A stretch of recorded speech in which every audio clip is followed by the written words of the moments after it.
Hey, hello, what's up guys? It's Jamie, aka the Flat Economist, coming at you guys today with the start of a brand new sort of mini-series that I'm going to be doing on my channel called FIFA 17 Trading Bootcamp. Now, as I'm sure you guys know, the start of every FIFA is probably the second or third most valuable time to be doing trading out of any part of the life cycle of FIFA. So, with that in mind, you're definitely going to want to be ready and sort of mentally prepared for what you're going to want to be doing in FIFA 17 as soon as the web app is released. So today is going to be sort of like the introduction of this series. We're going to be covering a lot of the non-market essential things that you need to know so that you can be prepared for when the time comes to start trading on FIFA 17. First, let's go over some dates that you're going to need to know. The first is that the official release date for the game in the United States is going to be September 27th. That's been confirmed by EA. The second is that 2 days later, September 29th, it will release for the worldwide. Anyone that doesn't have their marketplace on their Xbox set to the United States will get the game 2 days later. I can go over in a separate video if you guys want a way that you can actually change your marketplace to the United States so that you can get the game 2 days earlier. I don't know.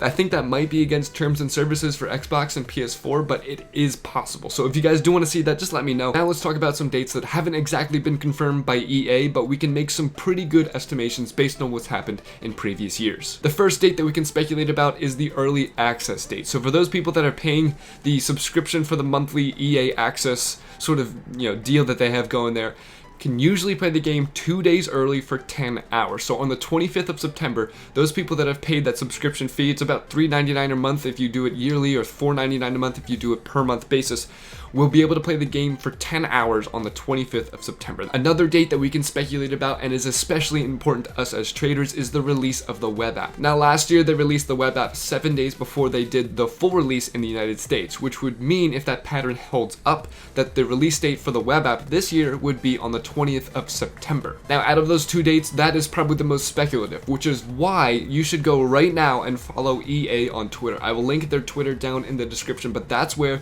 they are going to be releasing all the information and the release date times of the web app. Okay, so now that we've got those dates out of the way, let's talk about what you probably want to be doing during the summer right now leading up to the release date. First things first, you're going to want to pre-order FIFA 17. That's sort of a given. But regardless of which edition that you're going to be getting, the standard, the deluxe, or the super deluxe, you're going to want to order it through the menus on FIFA 16 because you actually get a 10% discount for doing so. Now, if I were you, with all the money that you saved on that 10% discount, I recommend during the month of September getting a subscription to EA Access. Now, it's only $4.99, but during that month, that would allow you to basically get access to the regular vault services, which will allow you to play like Need for Speed and Battlefield 4, but more importantly for FIFA, it would allow you to play the game 2 days early. And the reason that this is so important is because you can't actually load FIFA points onto the web app. And if you're planning on using FIFA points at any time during FIFA 17, you should know that the beginning of the year, bar none, no exceptions, no matter who you ask, the beginning of the game is by far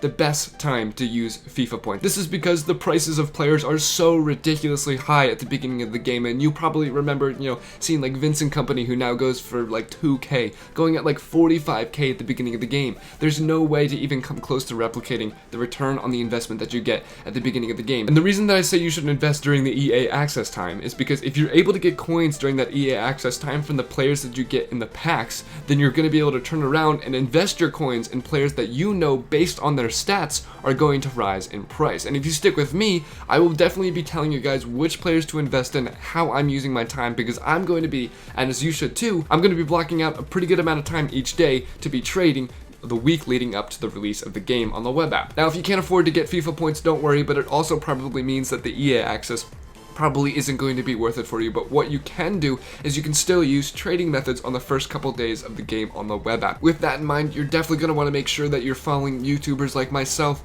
and other trading YouTubers who are going to be helping you with trading methods on the first couple days of release, because those are again one of the most valuable times to be trading. And you're definitely going to want to block out a little bit of time during that week when the web app's out to be trading if you can't actually get there with FIFA points. That's pretty much going to do it for this video, guys. I've got a ton more stuff to go over, but I don't want to pack it all into one video because it is a lot of information to be taking in. I'm going to be spreading out sort of this mini series of how to get ready for FIFA 17, the trading methods that you're going to want to do, the sort of mentality that you're going to want to take into the beginning of the game, and of course the club management techniques that you can use to make sure that you get the most out of your FIFA 17 experience. I'm really excited for FIFA 17. I hope you are too.